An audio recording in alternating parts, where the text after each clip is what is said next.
नमस्कार दोस्तों, स्वागत है आपका हमारे एक और नई वीडियो में और मैं हूं चंदन। दोस्तों आज के वीडियो में हम यहां पे डिस्कस करेंगे ऑन पेज एसईओ। जब आप आर्टिकल लिखते हैं तो हमें वहां पे ऑन पेज एसईओ करना होता है, यानी कि कुछ चीज़ें यहां पे नॉर्मल से होती हैं, वो चीज़ें हमें अपने वेबसाइट में यानी कि अपने आर्टिकल में अपने पोस्ट में करना ही होता है, जिससे कि दोस्तों हमारे यहाँ पे आर्टिकल रैंक होना शुरू हो जाते हैं। तो सबसे पहले दोस्तों आपको क्या करना है, जब आप कीवर्ड रिसर्च करते हैं तो कीवर्ड को आपको अपने यूआरएल में डालना है, यानी कि जो हमारा मेन कीवर्ड होता है, जिस कीवर्ड को हम टारगेट करते हैं उस कीवर्ड को आपको क्या करना है कि यूआरएल में डालना है। उसके बाद दोस्तों यहाँ पे नेक्स्ट आता है कि आपको जो आपका यूआरएल होता है उसको आपको यहाँ पे लॉन्ग नहीं करना है। उसके बाद दोस्तों अब जब आर्टिकल लिखना शुरू करते हैं तो आर्टिकल को आपको क्या करना है, जब आप फर्स्ट पैराग्राफ लिखते हैं तो फर्स्ट पैराग्राफ आपको दोस्तों यहाँ पे 150 वर्ड से ज़्यादा आपको नहीं रखना है, और 150 के अंदर दोस्तों आपका जो कीवर्ड होता है, जो मेन कीवर्ड होता है,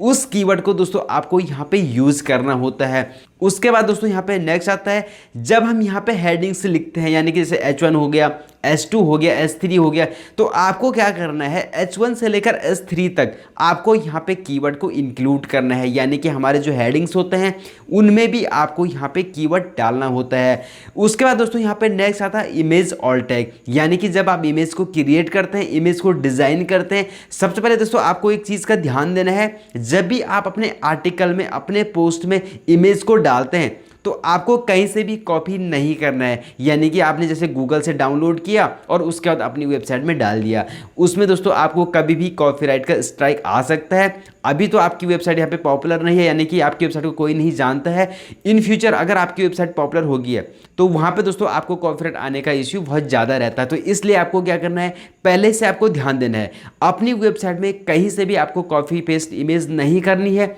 आपको क्या करना है, सिंपल सा दोस्तों आप यहाँ पे कैनवा में एक canva.com है, फ्री टूल्स है, वहाँ से आप अपने वेबसाइट के लिए इमेज को बिल्कुल डिज़ाइन कर सकते हैं, फ्री में आप डिज़ाइन कर सकते हैं। तो आपको क्या करना है, canva.com में आप वहाँ पे अपने इमेज को, अपने आर्टिकल के लिए वहाँ से आप इमेज को डिज़ाइन कर सकते हैं, एंड उसके बाद आपको अपने आर्टिकल में इमेज को डालना है। और इमेज जब आप डालोगे तो उसके बाद दोस्तों आपको क्या करना है, इमेज का नाम यानी कि जो ऑल्ट टैग होता है वो भी आपको अपने कीवर्ड वहाँ पे डालना है, जो आपका मेन कीवर्ड होता है, जिस कीवर्ड को आप टारगेट करते हैं उस कीवर्ड को भी आपको क्या करना है कि वहाँ पे इमेज का नाम देना है, यानी कि ऑल्ट टैग आपको वहाँ पे डालना होता है। उसके बाद दोस्तों यहाँ पे नेक्स्ट आता है, जब हम यहाँ पे आर्टिकल लिखते हैं तो आपको अपने आर्टिकल में आपको जो मेन कीवर्ड है उस कीवर्ड के रिलेटेड एंड यहाँ पे LSI कीवर्ड भी आपको यूज़ करना है। अब यहाँ पे बात आती है कि LSI कीवर्ड क्या होता है। दोस्तों जब हम गूगल में जाके कोई भी इन्फॉर्मेशन सर्च करते हैं और नीचे स्क्रॉल करते हैं, जो 10 रिजल्ट आते हैं, उसके बाद गूगल जो नीचे ऑटो सजेशन देते हैं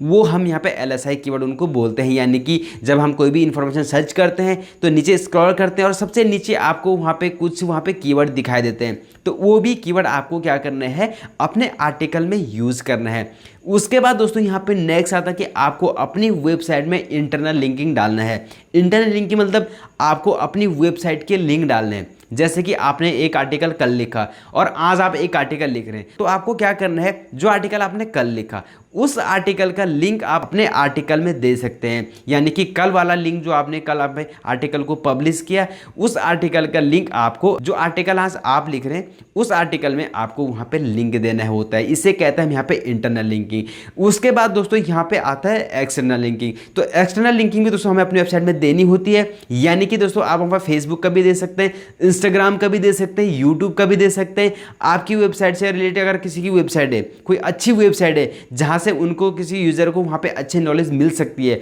तो आप वहाँ पे उस वेबसाइट का भी लिंक दे सकते हैं। तो वो हमारा यहाँ पे क्या आ जाता है, एक्सटर्नल लिंकिंग। तो हमें क्या करना है, इंटरनल लिंकिंग भी डालना है एंड एक्सटर्नल लिंक भी हमें यहाँ पे डालना होता है। उसके बाद दोस्तों यहाँ पे सबसे इंपॉर्टेंट चीज़ आपको क्या करना है, जब भी आप आर्टिकल लिखते हैं तो आपके आर्टिकल में दोस्तों यहाँ पे जो आपका हमारा पैराग्राफ होता है वो आपको यहाँ पे 3 या 4 लाइन से ज़्यादा नहीं लिखना होता है। उससे क्या होता है कि अगर कोई यूज़र आपकी वेबसाइट में आएगा और उसका आपको पैराग्राफ पैराग्राफ बहुत लंबा दिखाई देगा, लॉन्ग दिखाई देगा, तो उसको क्या लगेगा कि यहाँ पे जो इन्फॉर्मेशन बहुत ज़्यादा है, तो वो लोग क्या करते हैं कि वहाँ से बैक हो जाते हैं। तो आपको क्या करना है, जब भी आप आर्टिकल लिखते हैं तो पैराग्राफ को आपको तोड़ तोड़ के लिखना है, यानी कि जो आपका यूजर है उसका भी वहाँ पे इंटरेस्ट बने रहे। तो इन छोटी छोटी चीज़ों का भी दोस्तों आपको यहाँ पे ध्यान देना है। उसके बाद दोस्तों यहाँ पे नेक्स्ट आता है, आपको अपने वेबसाइट में जब भी आप आर्टिकल लिखते हैं तो आपको राइट साइड में वहाँ पे टैग डालने के लिए आते हैं। तो वहाँ पे दोस्तों आप 6 से लेकर 10 टैग्स वहाँ पे डाल सकते हैं। कभी कभी क्या होता है कि दोस्तों जो हमारे टैग्स होते हैं वो भी गूगल में रैंक करना शुरू हो जाते हैं। तो इसलिए आपको क्या करना है,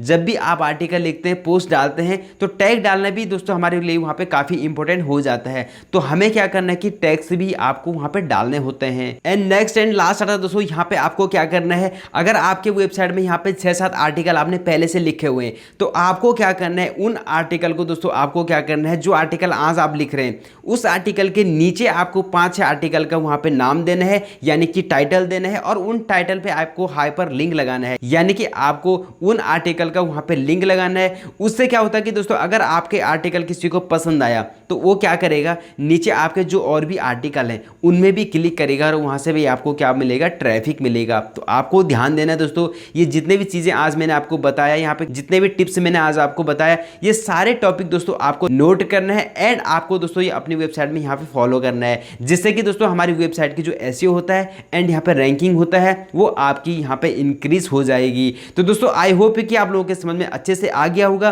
कि हमें अपनी वेबसाइट में आर्टिकल लिखते टाइम हमें क्या क्या चीज़ें यहाँ पे ध्यान देना होता है, जिससे कि दोस्तों हमारे यहाँ पे ट्रैफिक इंक्रीज होना शुरू हो जाता है। तो दोस्तों अगर आपको वीडियो पसंद आई तो वीडियो को लाइक कीजिए एंड दोस्तों यहाँ पे चैनल को सब्सक्राइब कीजिए। दोस्तों फिर मिलेंगे हम एक और नेक्स्ट वीडियो में, तब तक के लिए दोस्तों अपना ख्याल रखिएगा। जय हिंद, वंदे मातरम।